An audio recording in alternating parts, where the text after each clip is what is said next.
যেটা ধর্ম না কিন্তু ধর্মের নামে চালিয়ে দিচ্ছে, যেটা ধর্ম না কিন্তু ধর্মের নামে চালিয়ে দিচ্ছে। এটা বলি আপনাকে, দেখবেন অনেক হিন্দু দাদারা আছে, তারা জুন জুলাই মাসের দিকে দেখবেন কৃষ্ণের জন্য কীর্তন করে, আছে না নাই?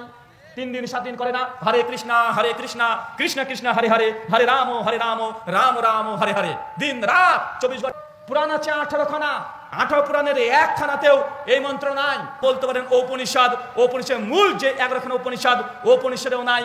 বলতে পারেন ভাগবত গীতাও নেই। বলতে স্মৃতিশাস্ত্র, বাদুল স্মৃতি, কপিল স্মৃতি, যাজ্ঞবল্ক্য স্মৃতি, যত স্মৃতিশাস্ত্র আছে একটা। নমস্কার। কিছুদিন আগে ব্রাদার রাহুল একটা ভিডিওতে বলেছেন হরে কৃষ্ণ মহামন্ত্রের কোনো বেজ নাই, কোনো ভিত্তি নেই। এই হরে কৃষ্ণ মন্ত্রটা নাকি কোনো মন্ত্র নয় এবং এই মন্ত্রের কোনো অস্তিত্ব কোনো পুরাণ বা কোনো ধর্মগ্রন্থেই নেই। তো আজকে হরে কৃষ্ণ মহামন্ত্র সম্পর্কে আপনাদের কিছু তথ্য দিই।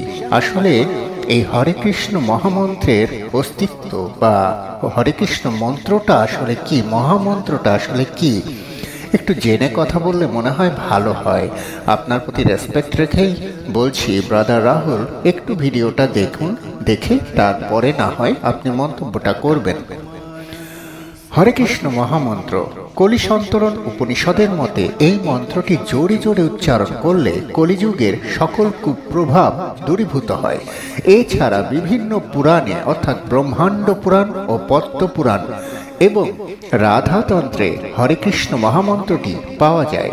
তবে আপনার কথা ছিল হরে কৃষ্ণ মন্ত্র নাকি কোনো পুরাণ বা কোনো বেদ বা কোনো গীতা, কোনো ধর্মগ্রন্থেই উল্লেখ করা নেই। তাহলে একটু জেনে নিন যে বা অথবা একটু দেখে নিন, কলি সন্তরণ উপনিষদের মতে এই মন্ত্রটি জোরে জোরে উচ্চারণ করলে কলিযুগের সকল কুপ্রভাব দূরীভূত হয়। তাহলে এই মহামন্ত্রের জোর কতটা একটু বুঝে দেখুন।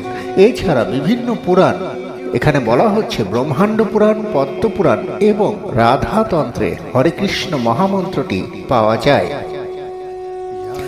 বৈষ্ণব নামের ব্যুৎপত্তি অনুসারে হরে শব্দটিকে ভগবান বিষ্ণুর অপর নাম হরি সম্বোধন সূচক পদ হিসেবে ব্যক্ত করা যায়, যার অর্থ যিনি জাগতিক মোহমুক্ত করেন। তাই এই হরে কৃষ্ণের মূল মন্ত্রের হরে শব্দটি হরা অর্থাৎ যা হরণ করে শব্দটির দ্যোতক। এটির মূর্তিরূপ হলেন পরম সত্তা শ্রীকৃষ্ণের শাশ্বত সঙ্গী বা তার দিব্যলীলা শক্তি, নাদ শক্তি শ্রী রাধা। কলি সন্তরণ মন্ত্রের রাধার নাম 8 বার উচ্চারিত হয়েছে। এটি দিব্য প্রেমের কথা স্মরণ করিয়ে দেয়। সেই সঙ্গে ভগবানের অপর 2 রূপ কৃষ্ণ অর্থাৎ যিনি সবাইকে আকর্ষণ করেন ও রাম এর অর্থ হলো যিনি সকল আনন্দের কারণ। এই নাম 4 বার করে উচ্চারিত হয়েছে। হরে রাম শব্দ দুটির রাম নামটিকে কখনো কখনো কৃষ্ণের আরেক নাম রাধারমণ অর্থাৎ যিনি রাধার প্রিয়তম হিসেবেও ব্যক্ত করা হয়। তবে সাধারণভাবে এটিকে কৃষ্ণের আগের অবতার অর্থাৎ রামায়ণের শ্রীরাম হিসাবে উল্লেখ করা হয়। অনেক ক্ষেত্রে কৃষ্ণের অগ্রজ ভ্রাতা বলরাম এর খণ্ডনাম হিসেবেও এর অনুবাদ করা হয়। হিন্দু ধর্মের গৌড়ীয় বৈষ্ণব সম্প্রদায়ে এই মন্ত্রটি বিশেষ জনপ্রিয়। খ্রিস্টীয় 16শো শতাব্দীতে ভক্তি আন্দোলনের নেতা চৈতন্য মহাপ্রভু সারা ভারতে বিশেষত বাংলা ও উড়িষ্যায় প্রতি নগরে ও গ্রামে ভ্রমণ করে জাতি ধর্ম বর্ণ নির্বিশেষে সকলের কাছে এই মহামন্ত্রটি জনপ্রিয় করে তোলেন। গৌড়ীয় বৈষ্ণব প্রথা অনুসারে মন্ত্রটি উচ্চস্বরে বারংবার সঙ্গীত বাদ্য সহযোগে ভজন, দলবদ্ধভাবে কীর্তন বা একান্তভাবে মনে মনে জপ করা হয়, কারণ এই সম্প্রদায়ের অনুগামীরা মনে করেন মন্ত্রের শব্দ উচ্চারণকারী ও শ্রোতাকে মুক্তিদান করবে। 1960-এর দশকে মন্ত্রটিকে শ্রীকৃষ্ণ ও চৈতন্য মহাপ্রভুর ঐকান্তিক ভক্ত অভয়চরণা বিন্দ ভক্তি বেদান্ত স্বামী প্রভুপাদ তার গুরুর অর্থাৎ শ্রীল ভক্তি সিদ্ধান্ত সরস্বতী ঠাকুর নির্দেশে আমেরিকার নিউ ইয়র্ক শহরে 1965 খ্রিস্টাব্দ থেকে শুরু করে জীবনের শেষ 11 বছর ধরে মোট 14 বার বিশ্ব পরিক্রমা করে গোটা পশ্চিমী বিশ্বে একটি সুপরিচিত শব্দ সমাহারে পরিণত করেন। হরে কৃষ্ণ মহামন্ত্রটি 3টি শব্দ দ্বারা গঠিত। শব্দ 3টি হচ্ছে যথাক্রমে হরে, কৃষ্ণ ও রাম। এবার জেনে নেওয়া যাক শব্দ 3টি আসলে কি নির্দেশ করে। হরে শব্দটি সংস্কৃত হরা শব্দ থেকে এসেছে, যা দ্বারা শ্রীমতী রাধারানীকে সম্বোধন করা হয়। রাধারানী ভগবানের পরম আনন্দময়ী শক্তি। সৃষ্টির আদিতে পরমেশ্বর ভগবান তার নিজের সেবা ও ভক্ত সঙ্গ লাভের জন্য শ্রীমতী রাধারানীকে তার হৃদয়ের বাম পাশ থেকে সৃষ্টি করেছেন। কাজেই রাধারানীর অনুমতি ব্যতীত কোনো মানুষ, এমনকি দেবতারাও ভগবান শ্রীকৃষ্ণকে লাভ করতে পারে না। কৃষ্ণ শব্দ দ্বারা সর্বাকর্ষক শ্রীকৃষ্ণকে অর্থাৎ পরম পুরুষোত্তম ভগবান শ্রীকৃষ্ণকে বোঝায়। তিনি সর্বপ্রথম এবং সর্বাদিরূপ। তিনি সবকিছু সৃষ্টি করেছেন, তাকে কেউ সৃষ্টি করেনি।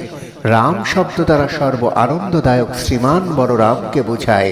বলরাম বৃন্দাবনে সবার অন্তরে আনন্দ সঞ্চার করেন। বলরামকে আমরা ভগবানের লীলা অবতার রূপেও দেখতে পাই। অতএব হরে কৃষ্ণ মহামন্ত্রের সঠিক অর্থ হচ্ছে, হে সর্বাকর্ষক পরমেশ্বর ভগবান শ্রীকৃষ্ণ, হে সর্বনন্দদায়ক ভগবান শ্রী বলরাম, আপনারা আমাকে কৃপাপূর্বক আপনাদের চিন্ময় জগতের প্রেমময়ী সেবায় নিয়োজিত করুন। আশা করি আপনি বুঝতে পেরেছেন হরে কৃষ্ণ হরে রাম, রাম রাম হরে হরে কথাটির কতটা তাৎপর্য এবং কোন কোন পুস্তকে পুরাণে এটা লিপিবদ্ধ আছে। তাই আপনার প্রতি রেসপেক্ট রেখে ব্রাদার রাহুল আবারও বলছি, কোনো কিছু না জেনে ব্যাখ্যা করতে যাবেন না। হয়তো আপনার জানা ছিল না, কিন্তু না জেনে কখনো কোনো কিছু পাবলিক প্লেসে প্রেজেন্ট করতে নেই। এতে হিতে বিপরীতই হয়। কারণ এই যে আপনি না জেনে কথাটা বলে ফেলেছেন, এই না বলার কারণে এখন অনেক অনেক লোকজন এই যে হরে কৃষ্ণ হরে রাম আমরা তো জানি কোন পুরাণে আছে, না জেনে তো আমরা কেউ কৃষ্ণ নাম জপ করি না। কারণ প্রত্যেকটা মানুষের কাছেই শ্রীকৃষ্ণ বড় প্রিয় একজন পরম অবতার। কলিযুগে কৃষ্ণ নাম ব্যতীত জীব কখনোই ভগবত ধাম অর্থাৎ চিন্ময় প্ল্যানেট লাভ করতে পারে না। শিশু মাতৃক্রোড়ের জন্য যেভাবে ব্যাকুল সুরে কান্না করে, তেমনি আমরাও যদি ব্যাকুল চিত্তে ভগবানের কীর্তন করি, তাহলে ভগবান শ্রীকৃষ্ণ আমাদেরকে অবশ্যই কৃপা করবেন। কাজে আসুন আমরা সবাই মিলে আরেকবার এই মহামন্ত্র কৃষ্ণ নাম উচ্চারণ করি। হরে কৃষ্ণ কৃষ্ণ কৃষ্ণ হরে হরে, হরে রাম রাম রাম হরে হরে। যদা যদা হি ধর্মস্য গ্লানির্ভবতি ভারত অভ্যুত্থানমধর্মস্য তদাত্মানং সৃজাম্যহং পরিত্রাণায় সাধূনাং বিনাশায় চ দুষ্কৃতং ধর্ম সংস্থাপনার্থায় সম্ভবামি যুগে যুগে।